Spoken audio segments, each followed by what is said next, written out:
Demi Allah, selama aku bersama Rasulullah SAW, aku mendapatkan banyak ilmu. Dari ilmu yang aku dapatkan dari Rasulullah SAW, aku mendapatkan 2 bejana ilmu dari Rasulullah. 1 bejana ilmu, demi Allah, sudah aku sampaikan pada kalian. Semuanya sudah aku sampaikan.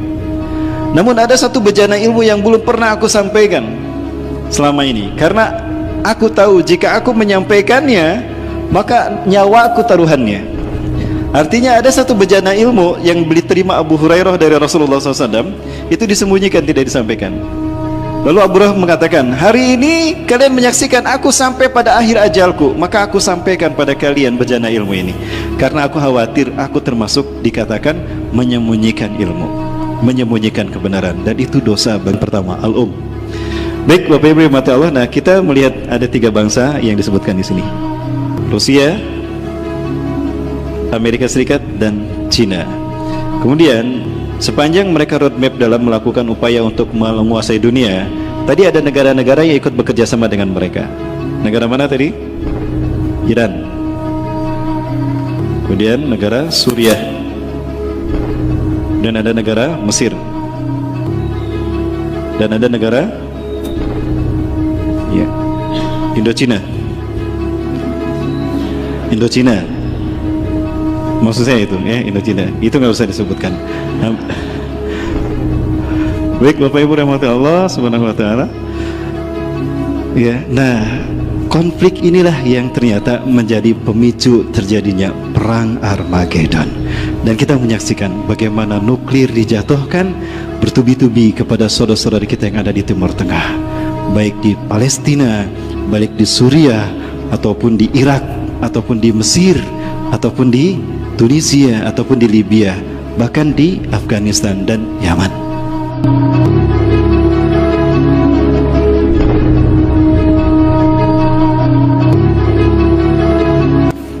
Fitnah akhir zaman. Bapak Ibu rahmati Allah, menjelang wafatnya Abu Hurairah, demi Allah, selama aku bersama Rasulullah SAW, aku mendapatkan banyak ilmu. Dari ilmu yang aku dapatkan dari Rasulullah SAW, aku mendapatkan 2 bejana ilmu dari Rasulullah. 1 bejana ilmu, demi Allah, sudah aku sampaikan pada kalian. Semuanya sudah aku sampaikan. Namun ada 1 bejana ilmu yang belum pernah aku sampaikan selama ini, karena aku tahu jika aku menyampaikannya, maka nyawa aku taruhannya. Artinya ada 1 bejana ilmu yang diterima Abu Hurairah dari Rasulullah SAW, itu disembunyikan, tidak disampaikan. Lalu Abu Hurairah mengatakan, hari ini kalian menyaksikan aku sampai pada akhir ajalku, maka aku sampaikan pada kalian bejana ilmu ini, karena aku khawatir aku termasuk dikatakan menyembunyikan ilmu, menyembunyikan kebenaran, dan itu dosa bagiku yang besar siksanya di akhirat. Maka demi Allah aku akan menyampaikannya. Maka kemudian Abu Hurairah menyebutkan 1 demi 1 hadis-hadis dari bejana ilmu tadi. Yang kedua, beberapa hal yang menarik di sini. Abu Hurairah mengatakan, menyebutkan beberapa nama. Ya, nama-nama yang disebutkan oleh Abu Hurairah ini menyebutkan kucing besar. Ya, yang berasal dari negeri berkaca.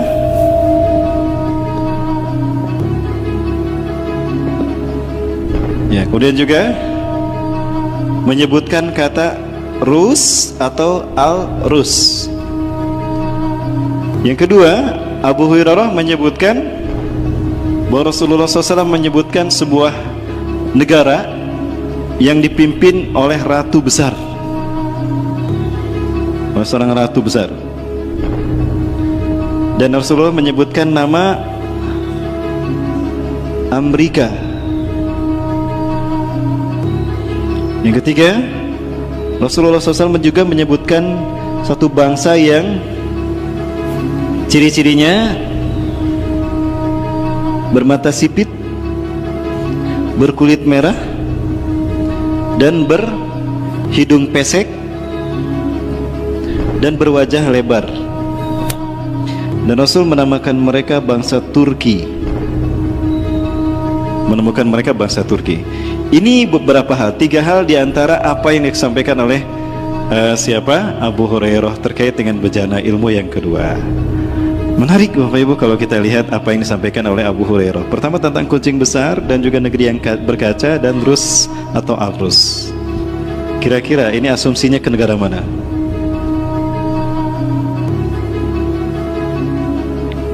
Rus atau Al-Rus?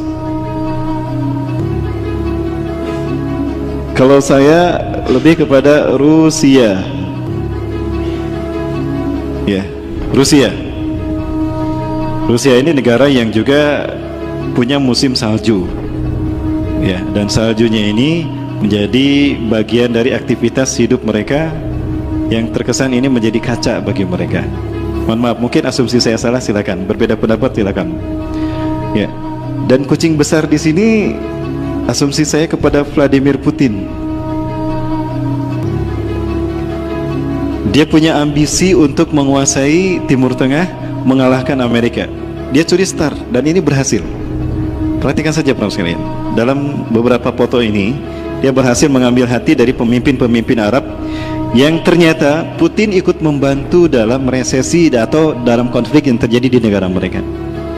Bukankah Rusia juga ikut membantai kaum muslimin bersama dengan rejim Bashar Assad pasukannya untuk membantai kaum muslimin kan?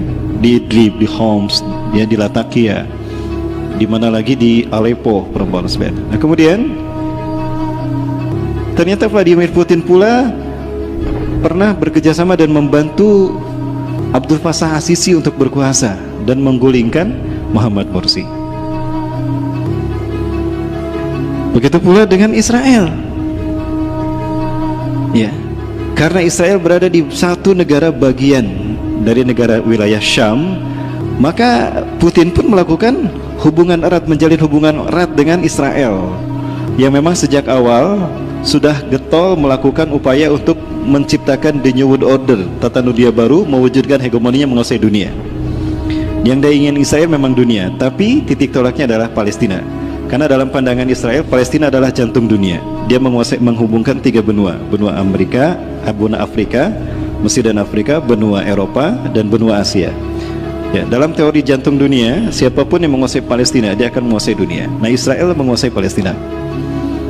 Maka Vladimir Putin yakin dia tidak bisa mengalahkan Israel dalam hal ini untuk menguasai Palestina. Maka tetap Palestina serahkan pada Israel, cuma ada kerjasama bersama Vladimir Putin. Dan dibuatkanlah MOU untuk tetap menguasai berdampingan menguasai Timur Tengah.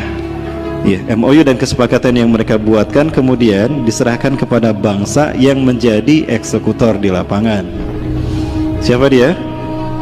Iran. Ya, Iran. Ya, dan Vladimir Putin pun menjalin kerjasama dengan bangsa Iran. Dia sangat mesra untuk menyatakan hasrat keinginannya untuk menguasai Timur Tengah. Maka Iran membantu kuat apa yang ditawarkan oleh Vladimir Putin.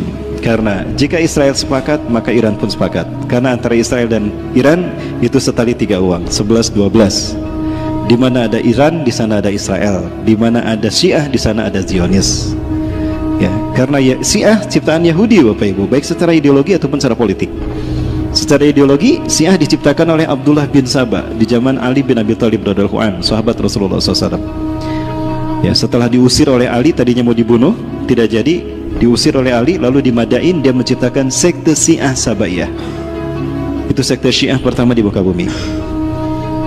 Ya, tapi orang Syiah sekarang menutup-nutupi itu. Oh, nggak ada Syiah, nggak ada Abdullah bin Sabah dalam Syiah, padahal ada. Padahal itu penciptanya. Adapun secara politik, Yahudi menciptakan Khomeini tahun 1979, membantu Khomeini menggulingkan Shah Reza Pahlavi. Ya, sampai dunia ikut mengacungkan jempol. Bahkan Dr. Yusuf Qaradawi ikut mengacungkan jempol selamat kepada Khomeini.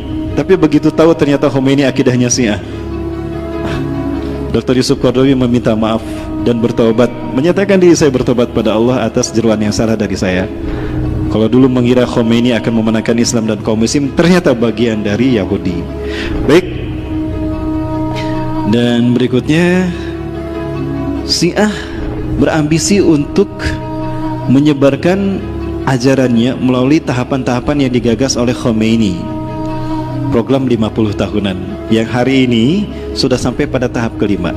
50 tahun ini dibagi menjadi 5 tahap, artinya satu tahap 10 tahun. Dan sekarang adalah tahap kelima, tahap mereka memanen hasil kerja mereka di dunia. Dan yang terakhir yang akan mereka petik itu adalah Asia. Negara Asia pun dilik oleh Iran untuk bekerja sama dalam mengejarkan revolusi Syiah ini. Yang terkuat adalah negara ini streaming ya.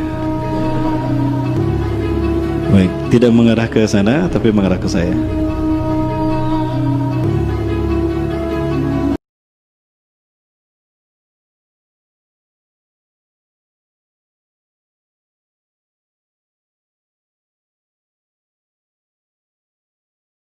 Wabarakatuh. Halo sahabat ISPA, kembali lagi bersama Islampedia. Jadikan kajian ini sebagai khazanah keilmuan. Jangan hanya berbeda pendapat, kita menjadi terpecah belah. Karena persatuan adalah yang utama. Mudah-mudahan kita semua mendapatkan manfaat dari kajian ini. Dan mudah-mudahan kita semua dilindungi oleh Allah Subhanahu wa Ta'ala. Amin ya Rabbal Alamin. Mohon maaf mengganggu fokus kalian. Selamat melanjutkan. Wassalamualaikum warahmatullahi wabarakatuh.